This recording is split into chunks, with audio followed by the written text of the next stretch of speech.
Mening akam Abduxilil, Hadam Zuhragul Ala. Bular qani? Xitoy 90% Uyg'urlarni qo'yib berdik degan bo'lsa, bular hozir nada?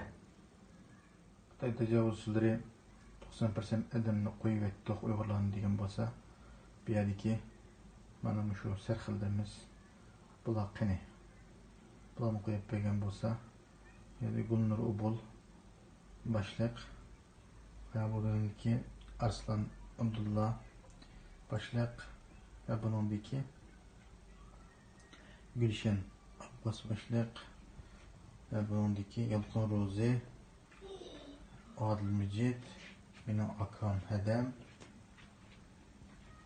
mana müşahedeki sarxillarimiz Xalmurat G'opur qatorliq Qurban Mahmud qatorliq Roila Davud qatorliq bu qarindoshlarimiz qo'yib berildimi?